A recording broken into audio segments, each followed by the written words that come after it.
Shalom saudara-saudara, sesama orang yang percaya Injil Kristus. Kami bersyukur bisa mengalami persekutuan dengan saudara-saudara seiman meskipun melalui media sosial seperti ini. Doa kami adalah kiranya Allah Bapa memberkati kita semua dengan pengetahuan yang benar mengenai dirinya dan memakai channel ini untuk menjadi berkat bagi kita semua. Baiklah saudaraku, mari kita memulai saat teduh kita untuk mendengarkan firman Tuhan. Mari kita berdoa. Tuhan Allah kami, Allah pencipta langit dan bumi beserta isinya, kami mengucap syukur buat pagi hari yang indah ini. Kami percaya hari ini akan dipenuhi dengan hal-hal yang luar biasa dan kami siap menjalani sepanjang hari ini bersamamu. Bapa, sebelum bersaat teduh, terlebih dulu kami mau mendoakan saudara-saudara kami karena kami mengasihi mereka. Kami berdoa bagi saudara-saudara kami yang sedang sakit.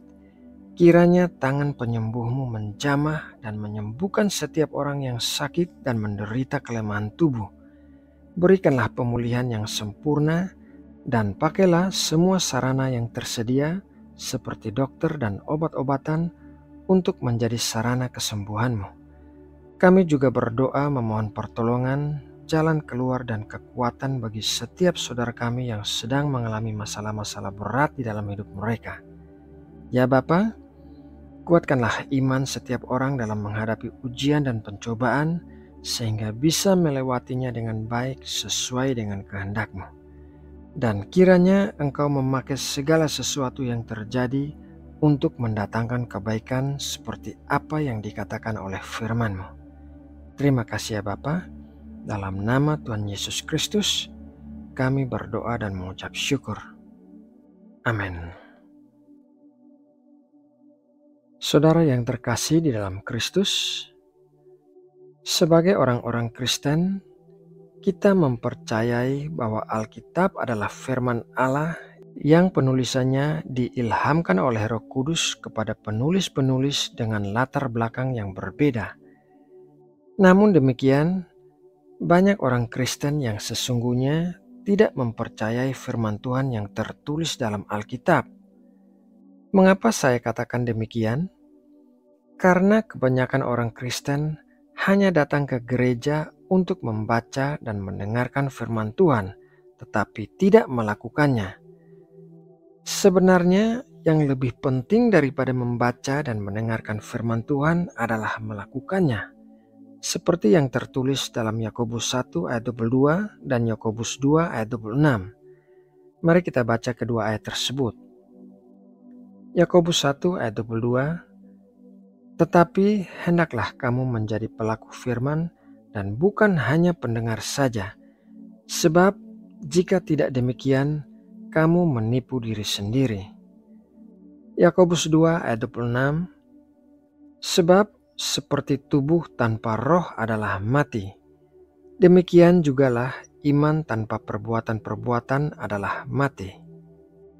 Jika kita sungguh-sungguh mempercayai firman Tuhan yang kita baca dan dengarkan, maka kita akan melakukannya. Misalnya saja, jika kita mempercayai firman Tuhan mengenai kasih dan pengampunan, maka kita akan melakukannya dalam kehidupan kita sehari-hari. Jikalau kita tidak melakukannya, maka sama saja dengan kita tidak mempercayai firman itu.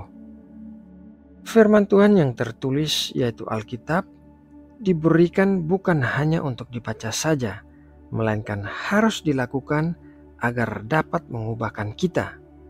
Seperti dikatakan dalam ayat yang baru saja kita baca, bahwa iman tanpa perbuatan adalah mati.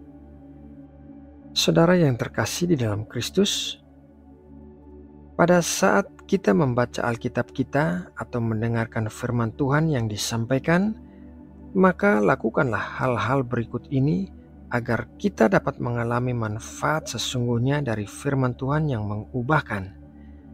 Yosua 1 ayat 8, janganlah engkau lupa memperkatakan kitab Taurat ini, tetapi renungkanlah itu siang dan malam, supaya engkau bertindak hati-hati sesuai dengan segala yang tertulis di dalamnya, sebab dengan demikian perjalananmu akan berhasil dan engkau akan beruntung. Hal pertama yang harus kita lakukan adalah memperkatakannya. Otak manusia dipenuhi dengan banyak hal, sehingga cara yang terbaik untuk mengingat firman Tuhan adalah dengan memperkatakannya berulang-ulang. Bangsa Israel telah melakukan praktek ini dari generasi ke generasi. Dimulai dari anak-anak kecil, mereka telah memperkatakan firman Tuhan agar dapat mengingatnya. Hal kedua yang harus kita lakukan adalah merenungkannya. Selain memperkatakannya, kita juga harus merenungkan firman Tuhan yang kita baca atau dengarkan sampai kita mendapatkan penerangan dari Roh Kudus mengenai ayat tersebut dan apa kaitannya dengan hidup kita. Hal ketiga yang harus kita lakukan adalah melakukannya. Setelah kita mendapatkan rema atau penerangan Roh Kudus mengenai ayat firman Tuhan tertentu, kita harus melakukannya dengan penuh ketaatan, karena itulah yang Tuhan ingin kita lakukan, yaitu menjadi pelaku-pelaku firman. Dengan demikian, hidup kita akan berhasil dan beruntung kemanapun kita pergi, seperti yang dikatakan firman Tuhan dalam Yosua 1 ayat 8. Nah, saudaraku yang terkasih di dalam Tuhan Yesus Kristus, demikianlah renungan firman Tuhan pagi ini. Semoga renungan ini dapat memberkati dan menguatkan kita semua yang mendengarkan dan melakukannya dengan sungguh-sungguh. Mari kita berdoa untuk menutup renungan ini. Bapa Surgawi, kembali kami datang ke hadapan-Mu dengan hati penuh ucapan syukur. Terima kasih atas kesempatan untuk bisa mendengarkan firman-Mu dan belajar untuk melakukannya. Urapilah kami dengan iman dan semangat yang baru, sehingga kami semakin menyala-nyala di dalam Engkau. Berkatilah kami dengan hati yang dipenuhi kasih dan kelemah lembutan, agar kami dapat menerima pengajaran-Mu dengan baik. Bapa, sebentar lagi kami akan memulai aktivitas pekerjaan kami. Kiranya tangan-Mu senantiasa menyertai kami dan membuat kami berhasil dalam segala sesuatu yang kami lakukan sesuai dengan kehendak-Mu. Lindungilah kami dari pencobaan-pencobaan dan segala sesuatu yang jahat. Jauhkanlah kami dari kecelakaan apapun yang dapat melukai kami secara fisik. Terima kasih Bapa. Pagi ini tidak lupa kami mau berdoa bagi bangsa Indonesia. Kami memohon berkat-berkat-Mu bagi bangsa kami. Di tengah cuaca yang sedang mengalami peralihan, kami berdoa bagi kesehatan anak-anak-Mu di Indonesia. Kiranya Engkau menguatkan dan memelihara kami semua. Terima kasih Bapa. Dalam nama Tuhan Yesus Kristus, kami berdoa dan mengucap syukur. Amin.